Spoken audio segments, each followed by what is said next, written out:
Now, The Hunt Palmer Show. Yes! I feel like I've been waiting for this my entire life. You're listening to The Hunt Palmer Show on 104.5 ESPN Baton Rouge. Jolly good fun. Jolly good. Locking down the middle of the day. America's favorite daytime fun show. Live from the Mercedes-Benz of Baton Rouge studio. This is Hunt Palmer.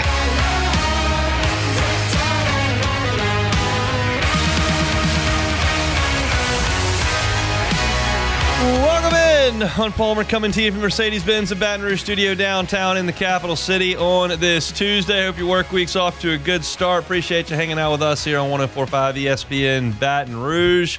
Jacob Beck and Cassie Spazzali back there on the ones and twos. Lots to do here on this Tuesday. Glen West, as always, going to be with us in 30 minutes talking some LSU baseball. We'll talk to Sharif Ishak about the Saints at 2:30. LSU baseball supposed to play tonight. They are not going to play this evening. That game with Grambling is canceled. I'll tell you in the second hour, that's not really the worst thing in the world, but I'm not going to spend a ton of time at the top of the show on that because they're not playing tonight. If you missed that, we're planning on going out to the box tonight. Go ahead and cancel those plans. You can do whatever it is you'd like, but no LSU and Grambling tonight from Alec Box. So let's start things the way we start every single day, of course, with our Genesis opening drive. It's time for Hunt's Opening Drive, presented by Genesis of Baton Rouge. Wilson Alexander does a fantastic job covering the LSU football program for The Advocate. He's their lead beat writer, of course, and he's got a story in The Advocate today that it's titled The Inside Story of How LSU Football Signed the #1 transfer portal class in the country. Before I start talking about this piece, I would highly, highly recommend you go read it because I'm not going to get to all the details. It's Wilson's story. You need to go check it out. But it is a very relevant talking point, and I'm certainly going to address it. So I want to give Wilson his props at the top. It's great, great work. But I do want to talk about a few things. And I would say this, if you haven't read it yet. I don't know that you're going to read it and your eyes fall out of your head. Like, it's not something that is unearthed, something so foreign or so groundbreaking that you couldn't believe it. But it's very, very, very good reporting by Wilson and doing an excellent job of just going to get the perspective of a number of people involved in the putting together of this transfer portal class. He, of course, had an opportunity to speak time and time again with Brian Kelly. He spoke with Austin Thomas, LSU's essentially general manager of the football program.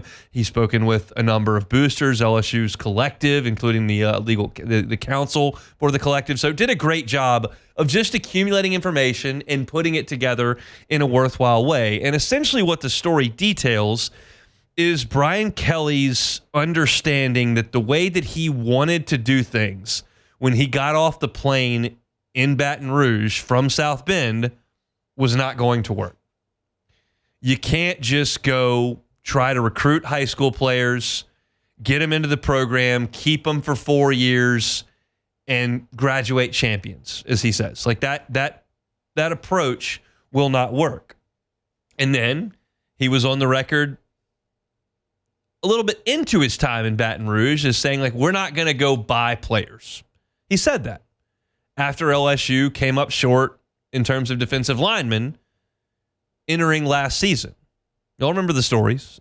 Ended up at Miami, ended up at Oklahoma. LSU didn't get the defensive lineman they were looking for because Brian Kelly said, we're not going to buy players. And then it became very, very clear you have to go buy players. And some coaches have looked at that and said, well, I'm not doing it. I'm quitting. And we've seen it. We've seen it all over college football, college basketball. Coaches saying, I've had enough. I'm done. And Brian Kelly could have done that because Brian Kelly's got enough money where he doesn't need to really do anything he doesn't want to do. But Brian Kelly's got one more shot to win a national championship. It's here at LSU. And if he wants to make that happen, you got to play ball. And that realization came pretty quickly and was kind of put into high gear, as Wilson's story details, by the Bryce Underwood decision. Now, Carlos Spat, who is the legal counsel for the collective, tells the story in Wilson's piece about when Bryce Underwood flipped, his phone started buzzing to the point where he thought it was possible that something had happened to someone in his family. But no, that was just everyone reacting to LSU being significantly outbid for what many people would classify as the most impactful player in their recruiting class. And that got LSU's collective into overdrive, for lack of a better term. And LSU was able to raise at least $13 million per Wilson story for Bayou Traditions. For perspective, LSU had spent $11 million on its football roster total over 3 years, including a high water mark this past year of 5.5. Now you're looking at 13. So you've almost tripled your budget for this football team. And to get that done, you've got to become a sales organization, basically, to drive investors. And that's the thing that Wilson drives home so well in this piece, is the tour, for lack of a better term, that Brian Kelly and Austin Thomas went on to various boosters with this plan. And they didn't just come up with the plan out of thin air. Scott Woodward and Austin Thomas flew to Seattle, and they met with the Seahawks and looked at how they handled a salary cap. Okay, this is what we've allotted for left tackles, really offensive tackles. This is what we've allotted for pass rushers. This is what you need to pay a quarterback. This is what you need for running backs. You want to go get a linebacker? This is how we handle our salary cap. And they took that information, came back, they went and saw the Texans. Remember, Austin Thomas spent time at Texas A&M. Austin Thomas also was right there as the Grove Collective in Oxford really blossomed, and they dove deep into this NIL game. And so they've got all this information from various places, and now it's time to go, quote unquote, sell. And for me personally, I know right now, this time of day at 1 o'clock in the afternoon on a Tuesday, there are a lot of people listening to me on terrestrial radio right now that are in sales. You're out in the car and you're out trying to make things happen, make the cash register ring. And I've been in that position. I've been in insurance and I've been in radio sales. And like for me personally, it's just a personal experience anecdote. Like insurance can be tough to sell. You're not selling anything that someone can touch. But you've got to convince them to part with their money to make it happen. Radio, you can't touch that either. You can hear it and you don't get to feel it, but you sense the return on the investment is coming. And they have to go and pitch this investment to people who understand that the only return they could possibly get on the investment is enjoyment and winning. They cannot recoup that money in any way. You just have to part with it. And they detail conversations with multiple donors where they decided, yeah, it's something that I'm going to have to do. I'm going to have to cut this check if I want LSU to be relevant in college football. Because if you sit here and spend $5 million a year on your roster, one, you're not going to acquire a lot of transfer portal talent. And two, the talent that you've already got on your roster may move on and likely will move on if you don't up the ante. One of the discussions that is detailed in Wilson's story is with Pepper Rutland. He's the founder and president of MMR, national construction firm that's based in Baton Rouge. He played linebacker at LSU, was a team captain, and he's been a donor for years. But Brian Kelly had to visit his office, sit down across from him and say, hey, we appreciate what you've done, but you got to do more or else we won't be able to compete.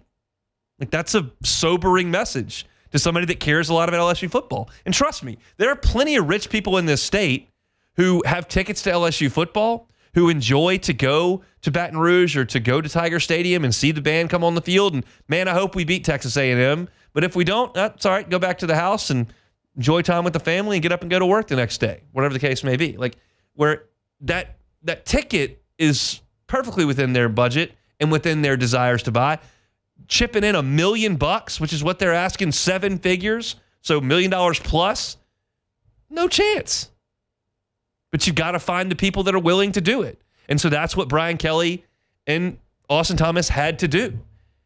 And that goes back to my original point in talking about the plan Brian Kelly had when he got off the plane from South Bend in Baton Rouge. It certainly did not involve touring the state of Louisiana, sitting in the offices of construction companies and oil and gas tycoons and being like, hey, man, gonna need a lot more because I got to pay the left tackle.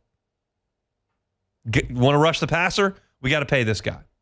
And they're now armed with the information and a system that they've got in place with computer software that shows these successful business people that they're asking for money from, that it shows what they're budgeting for every position. It's not just, well, this 18-year-old strong-arming us for this. This is what we got to have. It's okay. This is what we're willing to do at every position on the field. And this is the money that we have, and this is how we're going to allot, and this is how we're going to compete.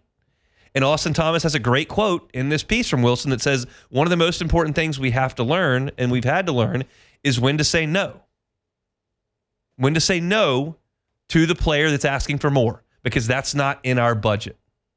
We have a plan. We have a system. And I think, and this is just me speculating, but I think it's a reasonable speculation to make, that going to business people who are successful and have managed money and have managed companies and have had business plans and models that have been successful, and going to them, not just saying, hey, we need a lot of money, but saying, here's how we're going to use your money to compete.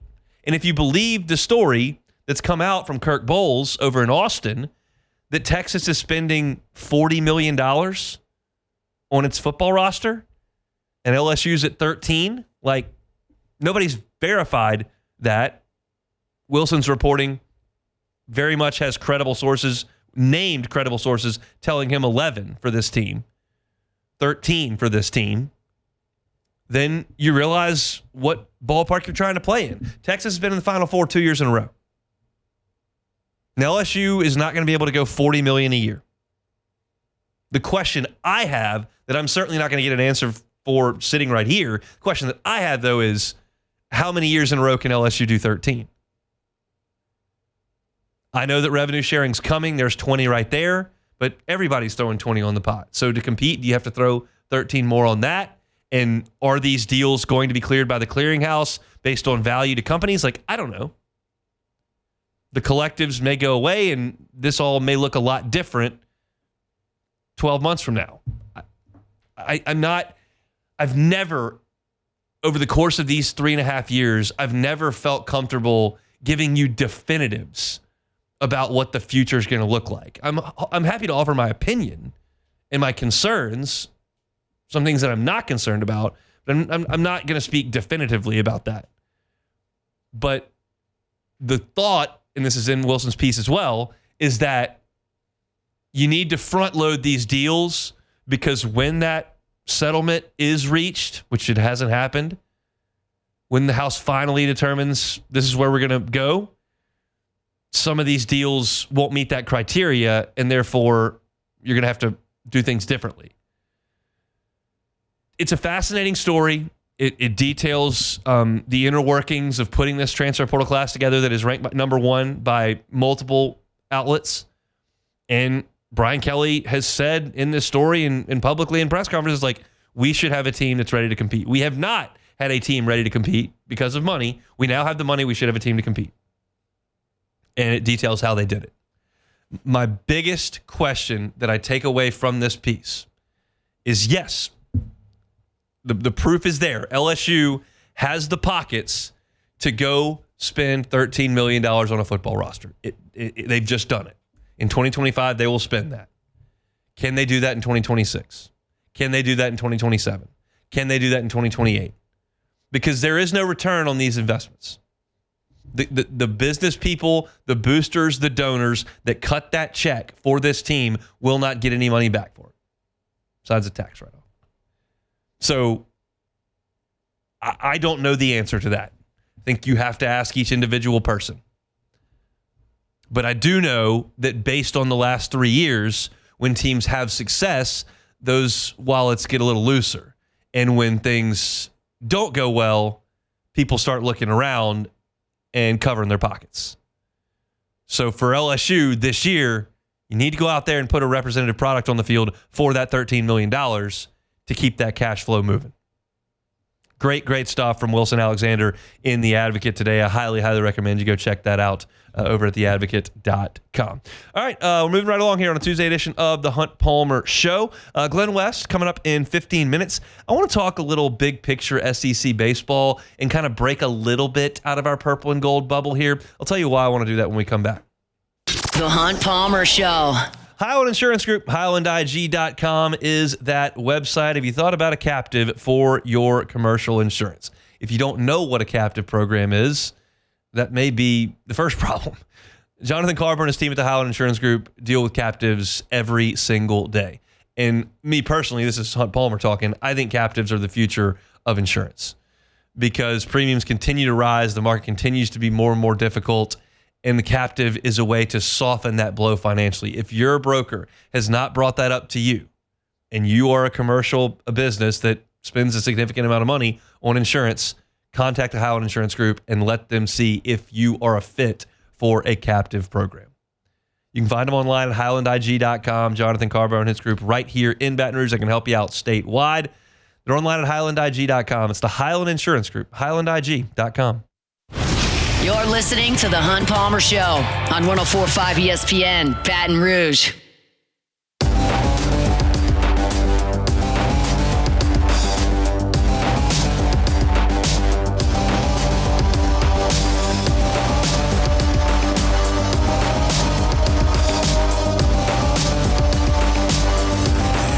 Glen West in a little over 10 minutes here on this Tuesday.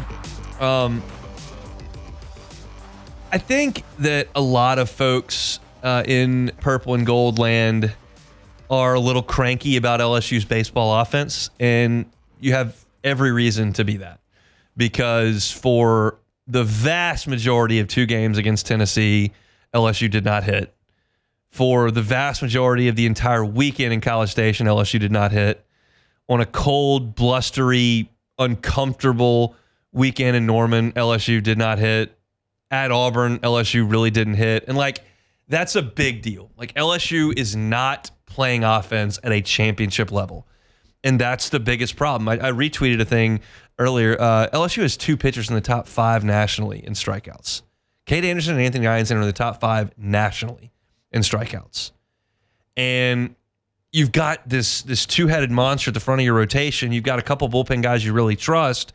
You're good defensively. And you've got a lot of guys who, over the course of their college careers, have hit. But they're not doing it right now at a level representative of competing for a championship. They've got to find something. And that is the most important takeaway, obviously, from this past weekend and as you start to look towards the postseason. And I've always said this with LSU baseball since they've let me on a microphone. It is okay for us in Baton Rouge in January, in February, in March to talk about the postseason. It's reasonable for us to do that.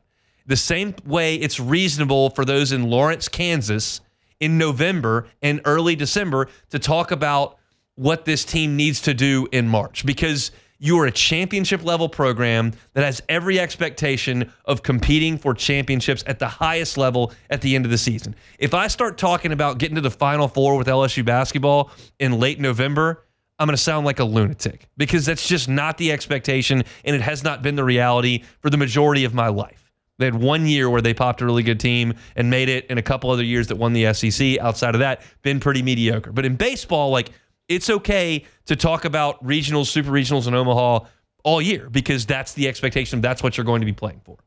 So when we start to frame it like that, you understand that they're not hitting at a level that's going to get them to win a national championship. They're just not.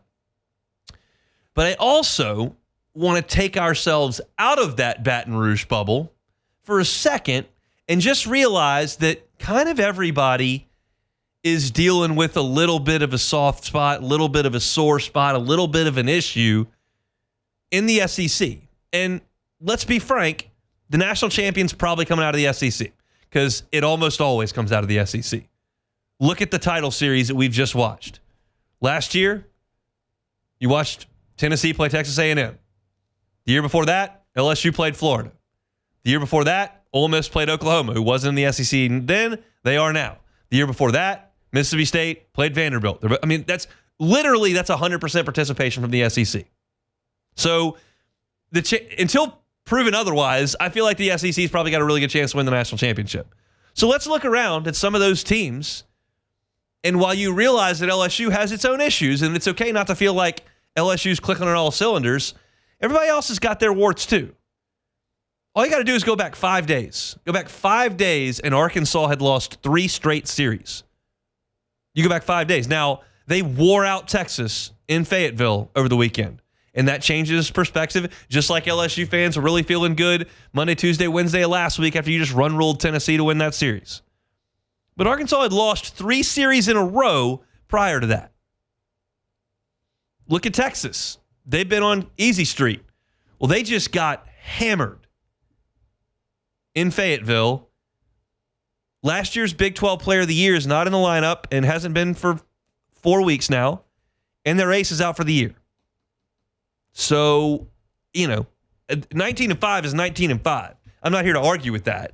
They're a top 8 national seed if they put their bats up until Memorial Day. But that can't make you feel super comfy. Tennessee has lost 3 series in a row now, and they've lost 4 of 5. That's a team that has as much talent as anybody in college baseball. You saw those pitchers. Lost 4 of 5 series. Georgia, top 3 in the RPI. They played well. Swept Missouri last weekend. That feels pretty good. But prior to that, they had been swept in their last 2 road series. Swept in their last 2 road series. Vanderbilt had a nice weekend. Their RPI is really good. They're looking at trying to get a top 8. They don't hit with a ton of power, but their arms and their ERA is really good, and they've won a lot of games. They have not won 2 series in a row in league play all year. Not once. Have not won 2 series in a row all year. They've alternated them. You alternate them in regional and super regional play, you go home. So you look around, and nobody is immune to this.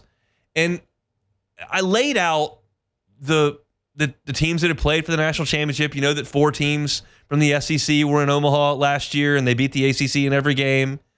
You know all that. But what we have to do is sometimes take one step. You don't have to do it. I'm going to do it. I'll tell you what I'm going to do. I won't tell you what to do.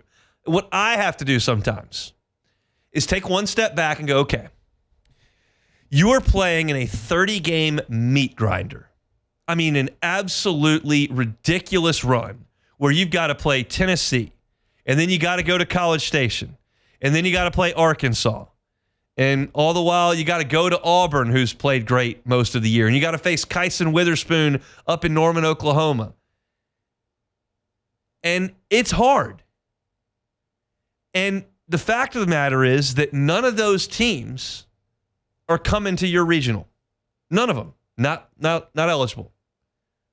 And you may catch one in a super, but you may not. And the step down from the Southeastern Conference in these 30 games that LSU plays to that regional where you're getting some kind of Grambling State and call the 3 seed, who knows? I mean, maybe Arizona State, they're probably a 2. But this step down, what I'm telling you, is going to be significant from Arkansas or Tennessee or even Texas A&M and the guys that they've got on that roster to the teams that are going to come to your regional. It's just a big step down. Doesn't mean you're going to win the regional.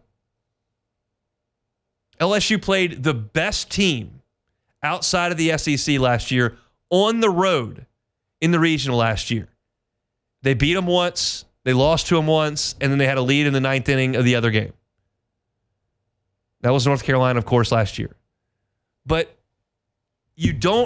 to win a national championship, and again, we can have that conversation, you don't have to play awesome baseball all the way from the first day of the regional through Omaha. You've got to do enough. You've got to be good enough. And right now, LSU's not hitting well enough on a game-in, game-out basis. But their pitching's really good. Their talent's really good.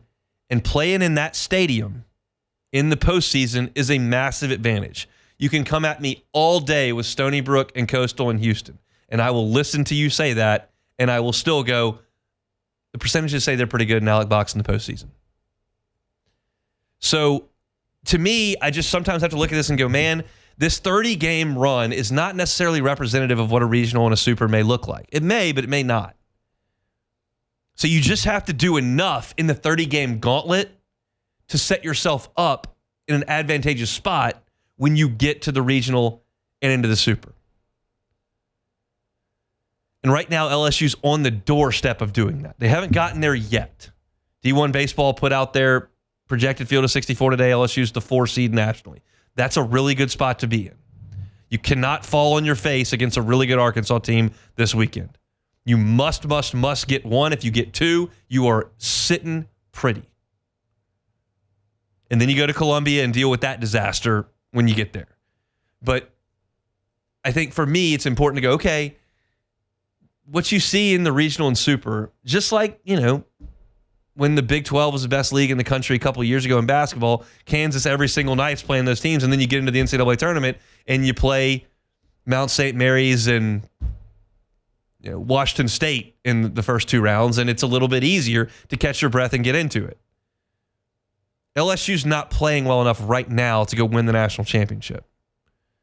But they just need to put themselves in position to play it in the right spot and then get to playing better as the postseason wears on.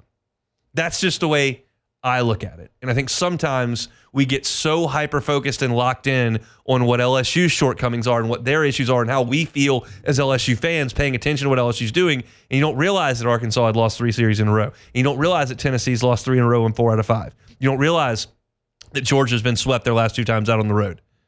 You don't realize Vanderbilt hadn't won 2 series in a row all year. You don't think about those things because you don't see them. You're not paying attention to them every single week. But those things are happening. I don't see a juggernaut in the SEC this year. I don't see a team that looks like Tennessee 3 years ago. I don't see a team that looks like LSU 2 years ago. Texas has a great record. They also don't have their ace, and they're winning a lot of close games without a lot of first-round picks. I think it's a really good team. Could be an Omaha team. They may have turned into a pumpkin over the weekend against Arkansas. We'll see. But I don't think they're a juggernaut. LSU's not either right now. They need to play better.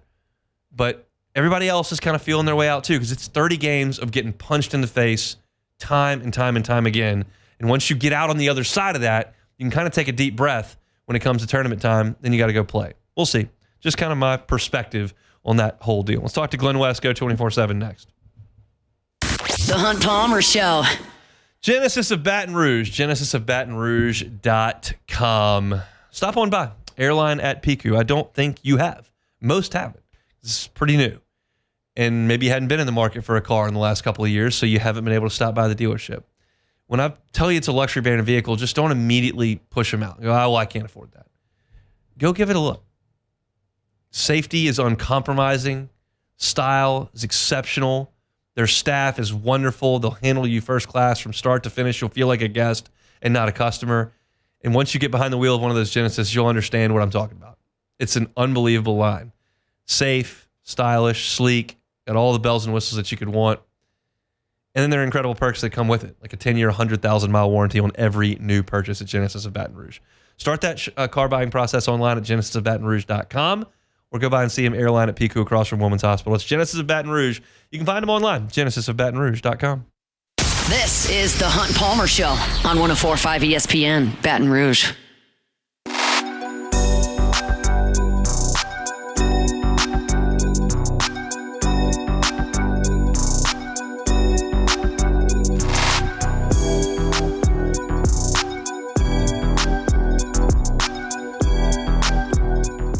Every single Tuesday, we head out to the Jim's Farms hotline, chat with our guy Glen West of Go 24/7 Sports. He's a senior writer over there. If you're looking for LSU team coverage, whether it's football, basketball, baseball, Glen's got you covered there. They also do a great job with recruiting as well. Obviously, recruiting never sleeps. So if you're looking for some recruiting coverage, Sonny Ship and the whole gang over there at Go 24/7 can help you out with that. Glen has suddenly got a night off as LSU and Grambling will not play this evening at Alec Box Stadium. Weather looks terrible all over the state. Of course, Grambling has to bust down from North Louisiana. So everybody involved said, you know what? Probably not the best idea. We'll go ahead and call that one off. So you got big plans now tonight, Glen? You're going to paint the town red? Well, I'm glad you called me today instead of the video call because my lights have been flickering the last couple minutes. Okay. So it looks like we're close to losing power here. So no big plans. Yeah, well, it's I'm going to talk about this in 25 minutes, but I think it's best for all involved that LSU doesn't play Grambling tonight. But hopefully everybody stays safe. What was your biggest takeaway from LSU and Texas A&M over the weekend? The offense for sure. Only 7 runs in 3 days. Just not good enough in any respect. I think a lot of the at-bats this past weekend were pretty poor. And to me, I think in my mundane understanding of how this offensive philosophy is supposed to go at LSU, there were a lot of really quick at-bats this last weekend, which has just not been the strategy that LSU has practiced since Jay Johnson got there. They really live and die on making pitchers work for their outs, and just didn't get that sense that they were able to do that this past weekend against a okay but not great Texas A&M staff. I mean, they certainly looked like a elite staff this last weekend, but I think that it was more to do with LSU getting out of their plan, out of their approach, and I'm sure that Jay Johnson's had a lot of long nights here recently, drinking orange juice at 2 and 3 in the morning, trying to figure out what he can do to get this offense back on track, because it's been pretty much a reversal of what the first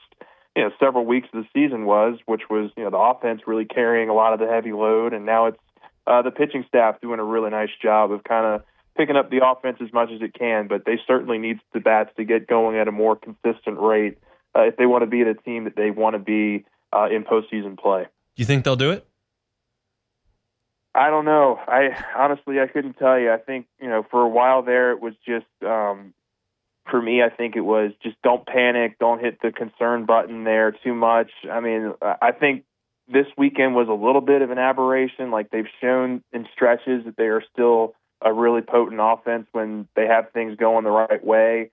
But I was listening to what you actually said yesterday, and between those 6 batters that batted 188 over the weekend that all played in all 3 of those games, they also struck out 19 or 20 times as well in those at bats. And so they've got to get something fixed there with those main guys, those core guys that you're really going to be relying on. And so many of those guys have really big time success in at bats in SEC play. I mean, Stephen Milam was one of your best hitters last year.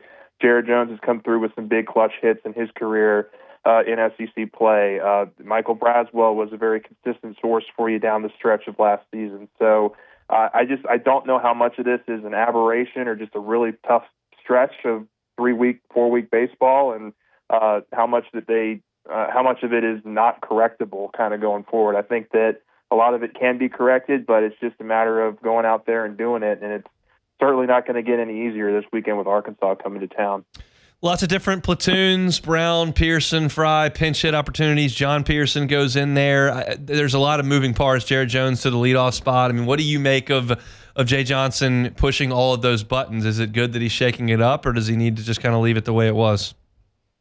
Yeah, that's the other thing, and that's a good point there, because they have been, really kind of not only mixing and matching the lineup in terms of players in and out, but also the order. I mean, Jared Jones was batting leadoff for a lot of the series this last weekend, and he had been kind of dialed into that 2-3 hole kind of range there for most of the season. And I think that look, I'm not going to pretend to know as much as Jay Johnson here. He obviously has a strategy for why he does what he does, but I do think that finding some consistency in the order will go a long way for LSU to get back on track here. And I'm sure a lot of those decisions were matchup-based, were pitcher-based, and it was kind of a unique weekend in just how many left-handed arms they faced this last weekend. But they've got to figure out something. I don't pretend to know the answers to how they can get it fixed. I think honestly the consistency element is probably the most worrisome for me, because they have shown that they can hit. I mean, like just last weekend against Tennessee,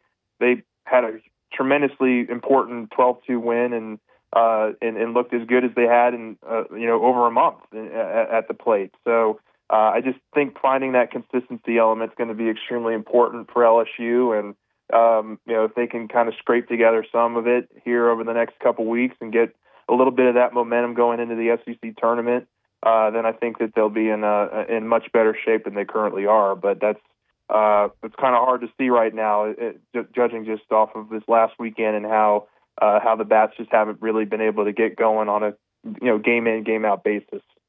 Brennan Huff in the Bayou Ford chat says, Hunt, why isn't Jake Brown in the everyday lineup? Well, I have a guest on right now who covers the team, so I can ask him. Would you play Jake Brown every day?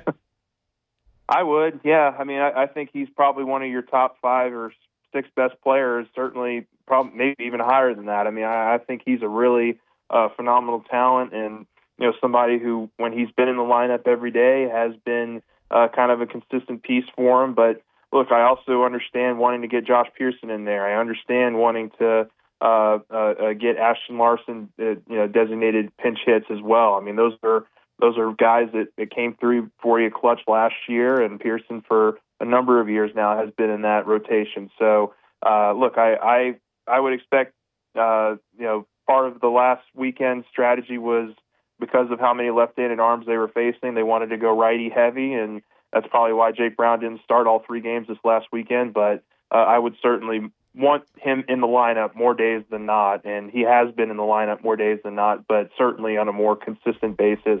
It would make a lot of sense to get him in there because he's been one of your better SEC hitters this year. If I gave you entering the regional, you could have Jump and Holman or Ianson and Anderson. Who would you take? Ooh, that's a good question. I would honestly probably lean Anderson and Ianson. It's probably just recency bias because we've seen those guys and what they've looked like at their best these last 3 or 4 weeks. But man, that was such an impressive performance from Anthony Ianson on Saturday, and exactly, honestly, what LSU needed in that scenario was to have him go really deep into the game and, as it so happens, finish the game out in 9 innings to really save the rest of those arms for the next game. And LSU almost got there on that Sunday game. I thought that they actually had a pretty decent performance despite, Kason Evans not having his best stuff, but the strategy almost worked out in their favor, and they actually got the guy that I think if you had gone into the weekend saying you had a chance to win that series in the 8th inning with, Cowan coming to the plate or coming to the mound with the final 4 or 5 outs, I think they would have taken that. So,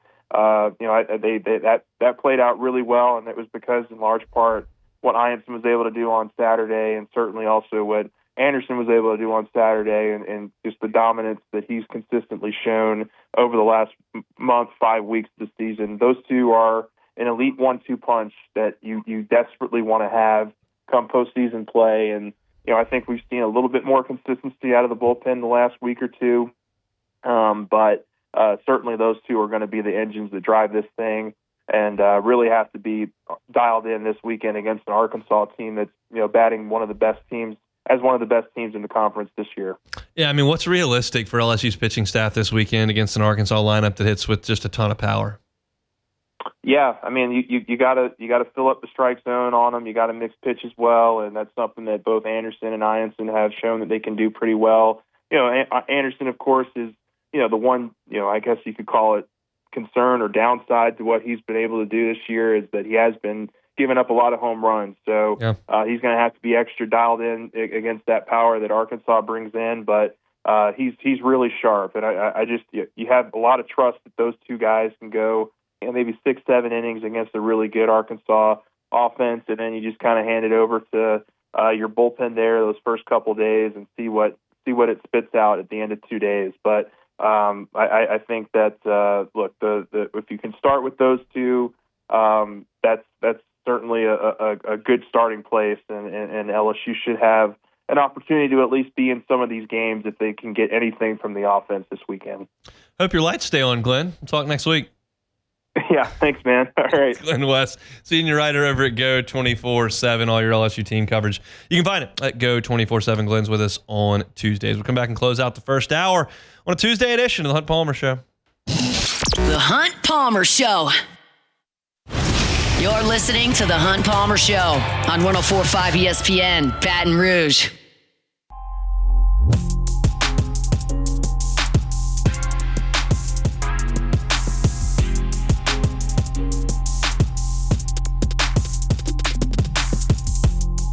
Closing up hour number 1 here. Y'all, I think, well know my thoughts on LSU scheduling huge out-of-conference football games. I don't think an SEC team needs to do that. I think it could potentially be counterproductive to you, and I talked about that with the LSU Clemson game that's coming up this year, and there are plenty of people who disagree with that. That's okay. It's perfectly okay to disagree. It's just the way I feel about it. I think that you're challenged well enough in your 8 league games, and you have to play one power team outside. I would prefer playing a little Boston College, a little Syracuse, a little Pitt, little Michigan State, as opposed to Clemson and USC. But that's what LSU has done. And that's how I feel from an LSU perspective.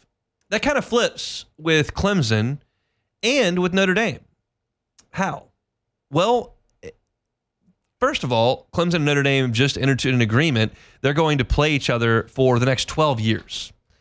And I think that makes a lot of sense for both schools. And you're going, well, Hunt, why would you say that about LSU and then turn around and say that about Clemson and Notre Dame? Well, I think the circumstances are different. One, Notre Dame is an independent. They need some marquee games on their schedule. Like, I think that the committee is going to get wise to them playing Indiana, Army, Navy, Purdue, like that. Like, they're not going to seed them up at the top where you might get a bye if you're not playing a representative schedule that doesn't have marquee names on it. So while I don't think it has to be Clemson, like, Clemson makes some sense considering that you play 5 ACC teams anyway, so they're going to play Clemson every year. And then you're going, why would Clemson do that? They're already in a conference. Well, they are. They're in a dying conference. And they're in a conference that just determined that they're going to distribute revenue based on television ratings. And I'm just telling you that Clemson Notre Dame in South Bend or in Clemson is going to draw better numbers than Clemson versus Wofford. So if they're trying to recoup as much revenue as they can and stay relevant in college athletics while they're in this dying league, throwing Notre Dame on the schedule might make a little bit of sense financially. So I think these two teams putting together a 12-year contract makes sense. Now, Clemson is not messing around. They have got on the books right now, in addition to their annual game with South Carolina, which they're going to play every year, and now you've got Notre Dame every year, they've got LSU in 2025 and 2026, Georgia in 2029 and 30, and 2032 and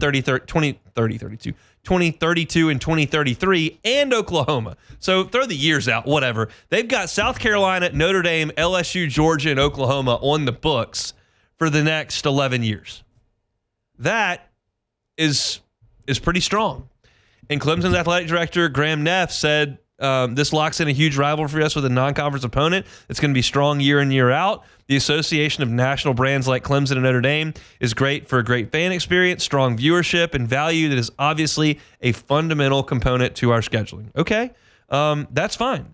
You've got another AD in the ACC, Michael Alford, saying today in college football, more than ever, it's important for strong brands to play strong brands. That helps our brand as well as all of us within the conference. I would agree that your conference needs help. I don't think Georgia, LSU, Alabama, and Texas need help. I think those brands are plenty strong, and I think when they play Florida and Texas A&M and Ole Miss and Tennessee, that's going to be just fine. So I think that the ACC mindset has got to be different than the SEC mindset. And you've got to go out there and put yourself in the spotlight as often as you can to try to stay relevant. And I'm not here telling you at all that Clemson's going to fade into the twilight and be irrelevant because they play in the ACC. I'm telling you that their strength of schedule and what the committee thinks of them is going to be looked down upon. Now, look, here's something that transcends all three big sports that we cover here. I think with the elimination of the Pac-12, with the crippling of the Big 12 by Oklahoma and Texas leaving, the committees, and we're now run by a committee in the NCAA basketball tournament, the committee in the NCAA baseball tournament, a committee in the NCAA football bracket. They're going to lessen their conference restrictions because two of them have crumbled. One's gone and the other one's weak. So it's okay if we let 14 SEC teams in the NCAA basketball tournament. Today, D1 baseball, they're a mock committee, but they put 6 SEC top 8 national seeds in their field today. 6. That's going to become more okay. And I think it's going to become more okay in football as well to load up with SEC teams. I think Ole Miss shot themselves in the foot this past year. They probably would have gotten in if they could have beaten either Kentucky or Florida. And I think the ACC has to realize that, they've got to try to stay relevant. They've got to load their schedule up to keep up with a committee that's not going to be just as giving as it may have been in a previous life when there were 5 conferences that had relative strength. Now there aren't. So just some thoughts on that. Notre Dame and Clemson going to play for the next 12 years. LSU and Grambling are not going to play tonight. I'll tell you why that's not the worst thing in the world when we come back after SportsCenter on The Hunt Palmer Show. The Hunt Palmer Show. One Bath and Closets. OneBathAndClosets.com is the website. David Duvall and his team, 30 years redesigning and remodeling bathrooms and closets. Safety is a big, big deal in the bathroom, especially as folks age. It can be a hazardous place. You can't eliminate that risk. That's impossible. What you can do is mitigate against it. So if you've got a loved one in your life that you think could be in a hazardous situation in the bathroom, have David Duvall and his team come in. Put in non-slip floors. Put in guardrails in slippery areas, maybe around the shower, around the tub. Put in a walk-in tub that can be more convenient and safer. Put in a shower with a bench. All these could be really, really important measures to take in the bathroom. David Duvall and his team do it all the time. If you're concerned about payment, they've got financing options. 0% up to 18 months. That's the same as cash. You can get that done. Get that consultation with David Duvall and his team today. They're online at onebathandclosets.com. Onebathandclosets.com.